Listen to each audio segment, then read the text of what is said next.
Multímetro. Vamos explicar o funcionamento do multímetro. Lembrem que no capítulo anterior fizemos um breve estudo deste instrumento, que serve para realizar medições de tensão, corrente e resistência nos circuitos elétricos. Existem dois tipos de multímetro: os analógicos e os digitais. Temos aqui na tela alguns dos tantos multímetros existentes. Os analógicos possuem uma agulha indicadora que percorre a escala, indicando o valor da tensão efetuada. Por isso é importante que se aprenda a selecionar e interpretar as diferentes escalas. Nos multímetros digitais, a leitura efetuada aparece diretamente no display, não sendo necessário interpretar escalas, nem realizar conversões como nos multímetros analógicos. Ambos multímetros se utilizam frequentemente, por isso deverão aprender o manejo de um e outro. Nenhum dos dois é melhor ou pior do que o outro, já que a qualidade do instrumento não passa pelo fato de ser digital ou analógico, senão pela sua sensibilidade, que dentro de algum tempinho vamos ver. Aqui temos alguns analógicos de diferente tipo e também sensibilidade.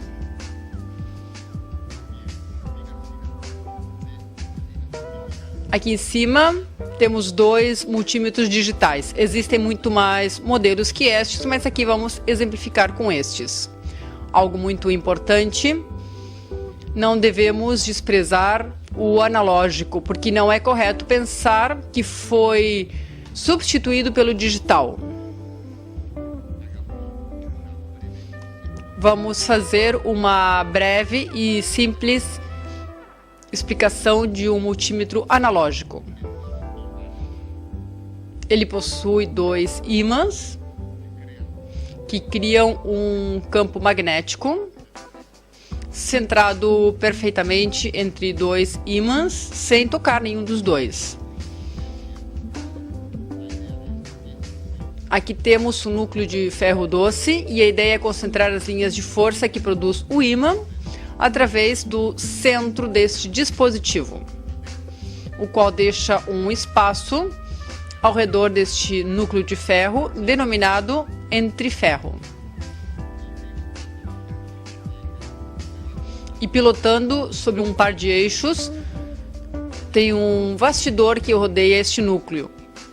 Nele vai se fazer um enrolamento de arame fino que vai formar o que se chama bobina móvel. Solidário com o movimento do bastidor, vamos ter uma agulha indicadora que vai ser a que vai percorrer a escala do instrumento quando fizermos uma medição.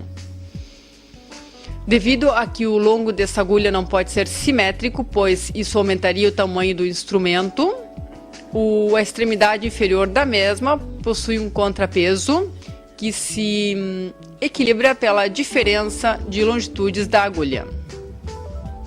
Quando este instrumento funciona, a agulha vai se mexer, pois se mexeu o bastidor. Como se consegue que a agulha se mexa pelo bastidor? Que ela não interrompa os condutores do bobinado, que está enrolado sobre o bastidor. Vamos observar este desenho. Seria visto desde a parte superior dele, uma projeção vertical. Os polos, o núcleo de ferro e o bastidor que rodeia esse núcleo. E as pontas da bobina vão se conectar a dois espirais ou molas colocados em cúpula antagônica. Quando nós coloquemos as pontas do instrumento sobre um circuito para realizar uma medição, através desta bobina vai circular uma corrente. Essa corrente produzirá um campo magnético que, como podem ver, está dentro de outro campo, o qual vai fazer aparecer a força de deslocação, tentando o ímã de expulsar do seu interior a bobina móvel. Devido a que ela pilotava sobre 2 eixos, o único que vai conseguir vai fazer com que se desloque, e ao se deslocar vai percorrer a escala indicando a medição. Esta breve explicação é para que saibam uma coisa: o arame que se enrola sobre o bastidor, conformando a bobina móvel, é da grossura de um cabelo aproximadamente. Estes espirais são do tipo de relógio. Em bons instrumentos, os eixos se apoiam sobre uma platina de cada lado, que possui um rubi, para conseguir um fácil deslocamento da bobina quando é percorrida por corrente. Por que dizemos isto? Porque se não se leva em conta, se se bate o instrumento indevidamente ou se manipula sem cuidado, pode chegar a romper este mecanismo, que é semelhante a um mecanismo de relógio. Como um complemento da explicação anterior, observe aqui o bastidor com sua bobina móvel. Observe.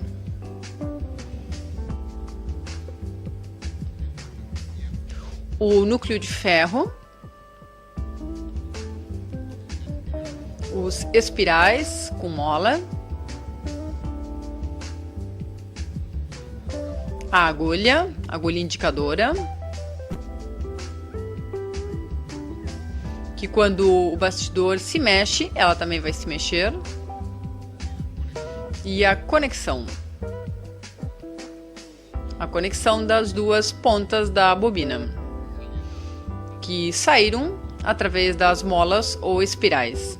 Em definitiva, irá conectado através de resistências e chaves aos 2 lugares onde será insertados os plugs do instrumento, os terminais.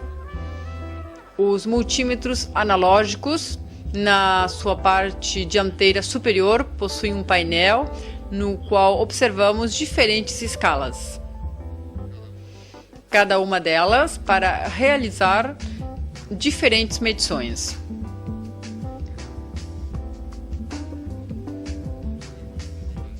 Observe também que, para ajudar o usuário, sempre do lado de cada uma delas, diz que medições podem ser realizadas nessas escalas.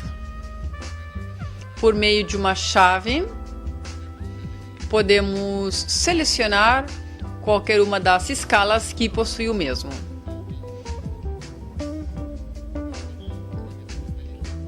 Escolhendo o tipo de medição: tensão ou voltagem de corrente contínua. Observe que vai de 0,3 a 1200 volts de corrente contínua. Na escala seguinte, ACV, tensão ou voltagem de corrente alternada, vai desde 6 a 1200 volts. Resistência elétrica, ohms. Fatores multiplicadores que devemos aplicar à escala. Medição de corrente contínua, com diferentes valores, de acordo com a posição da chave. Observe.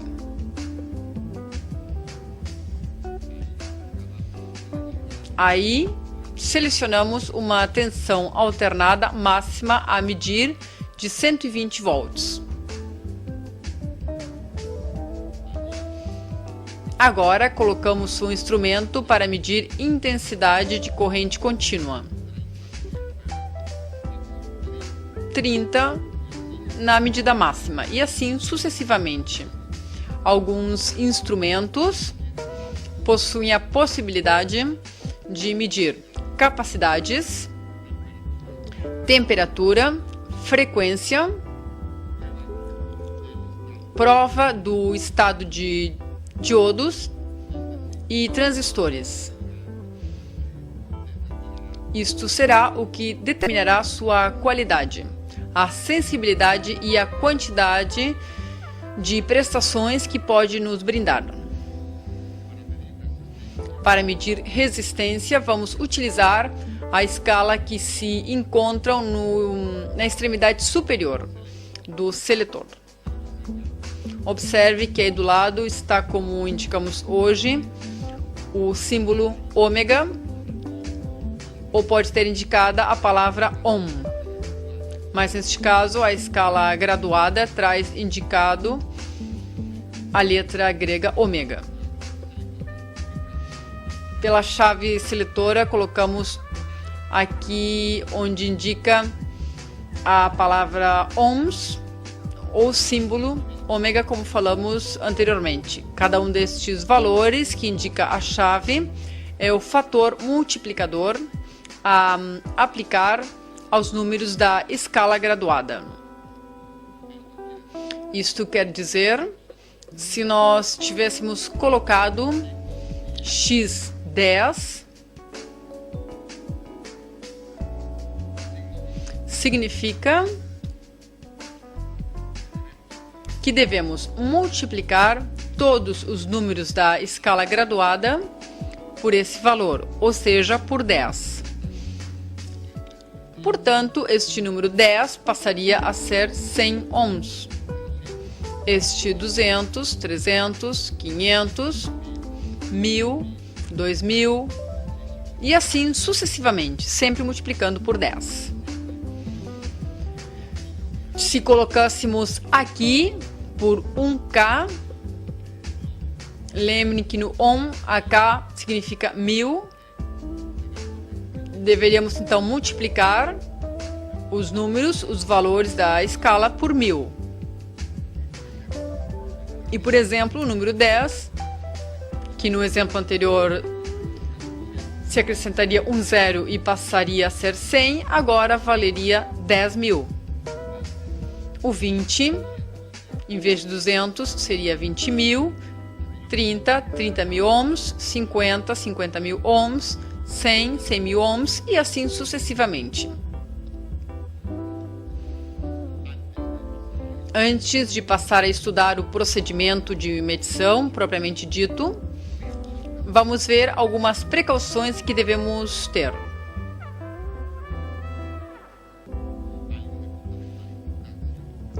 Algo de fundamental importância, devemos cuidar que o elemento esteja desconectado da tensão, o elemento a medir, porque podemos danificar seriamente o instrumento. Ou seja, o elemento a medir deve estar desconectado da tensão. Para realizar a medição, insertamos uma ponta de cor vermelha, onde diz positivo, e a preta, onde diz negativo. Estas são as pontas originais do instrumento. Mas uma forma de liberar as nossas mãos é, por exemplo, tirar uma delas e substituí-la por outra, idêntica em sua condição, mas que possui um alicatezinho, uma pinça, que vai nos permitir que, por exemplo, quando vamos fazer o ajuste do instrumento, devemos colocar as pontas em curto-circuito e observar que a agulha do instrumento coincida exatamente com o zero.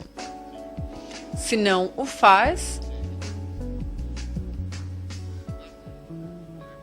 porque não vai chegar ou vai se passar, devemos usar um reostato que eles possuem aqui num dos lados, que vai nos permitir modificar o ajuste da agulha até que ela coincida exatamente com o zero.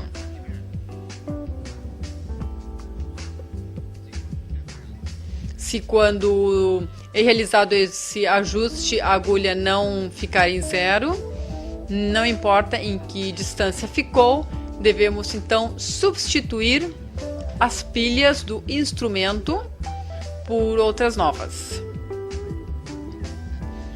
Quando selecione uma escala de R por 1000 ou mais, nunca deve tocar de forma simultânea ambas pontas metálicas do instrumento, porque observe na tela que provocamos um movimento da agulha e não há nenhum elemento colocado.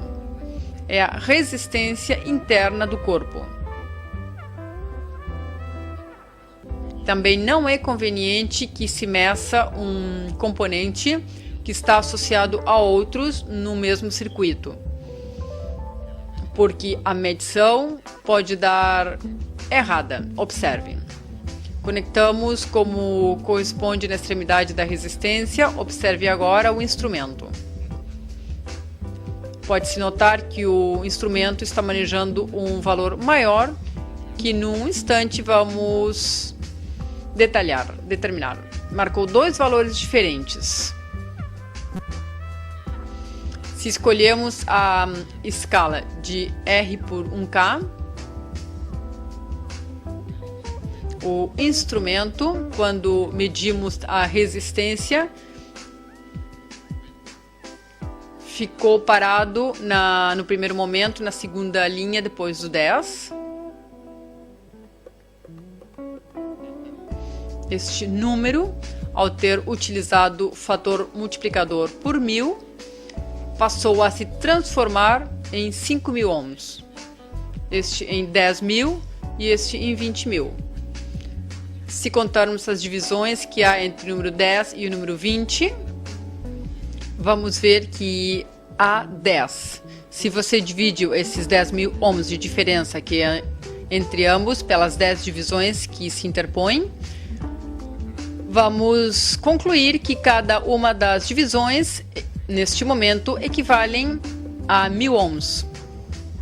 O qual significa que se aqui é 10.000 e temos mais duas linhas que indicam cada uma 1000, a resistência do objeto que estamos medindo é de 12.000 ohms, pois a agulha está nesse lugar. Ao realizar novamente a medição, mas desconectando uma extremidade ao elemento, vamos observar que agora a agulha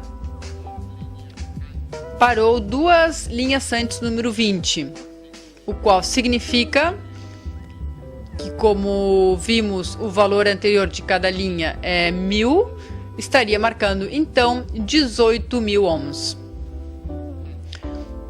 Portanto, tivemos um erro na medição de 6.000 ohms. A primeira vez, em relação ao verdadeiro valor que possui a mesma, que é 18.000 ohms. Lembrem, então, cada vez que vai ser medido um componente que forma conexão com outro, deve desconectar pelo menos uma extremidade do elemento. Lembra da lâmpada que retiramos do porta-lâmpada? Bom, vamos medir. A agulha passa do zero. O que acontece? Mantivemos a chave na posição por 1K, o qual significa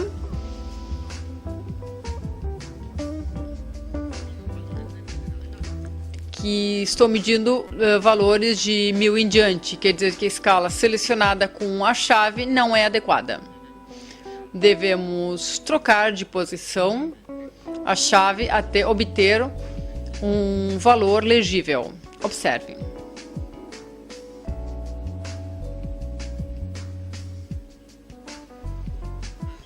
Observem. A agulha se deteve no número 75 aproximadamente. Como o valor multiplicador é 1, então podemos observar que temos 1, 2, 3, 4, 5 divisões entre o número 50 e o número 100, entre o 50 e o 100. Quer dizer que cada uma dessas divisões vale 10 ohms. Portanto, temos 2 divisões, quase 3, ou seja, 2,5. Seriam, então, 75 ohms, pois está no meio de duas linhas equivalentes a 10 ohms.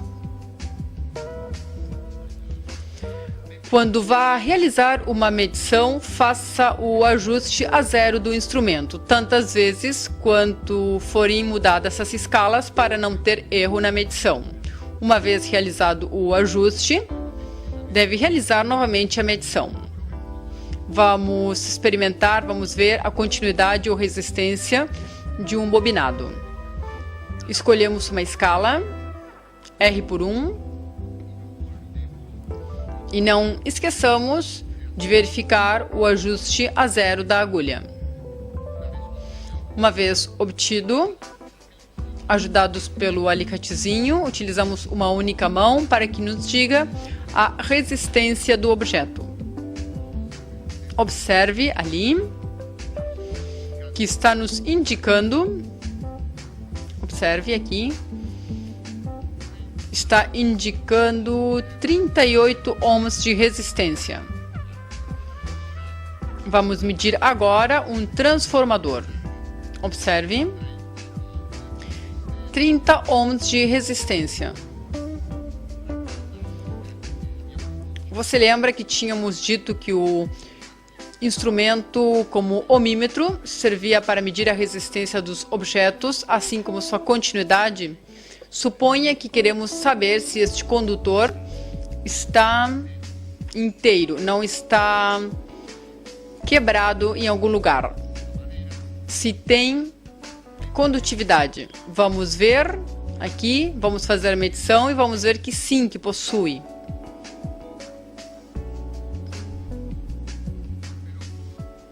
Mas suponha você que este condutor estivesse quebrado, cortado.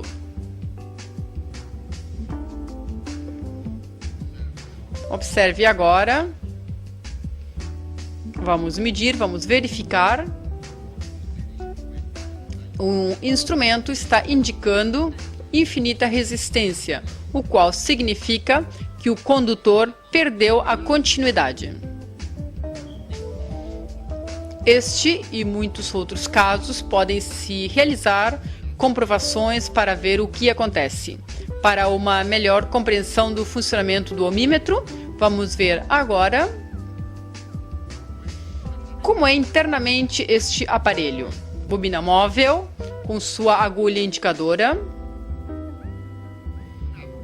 uma pilha, uma ou duas baterias e um reostato. Falamos que antes de realizar uma medição, devemos realizar o ajuste a zero da agulha do instrumento, que consistia em colocar em curto-circuito ambas pontas, a vermelha e a preta, e mexer o reostato até obter a coincidência da agulha com o número 0. Que é o que estamos fazendo nesse momento? O que estamos fazendo é que a corrente que faz circular a pilha o faça através da bobina móvel do instrumento. Isto produz um campo magnético na bobina, a qual será rejeitado. Lembre que, de acordo com a quantidade de corrente que passa pela bobina, vai ser o campo magnético que nela vai se produzir. Um instrumento do tipo confiável de eletrônica seria aquele que faz circular uma corrente máxima de 50 microamperes e com isto consegue o deslocamento de ponta a ponta da escala graduada.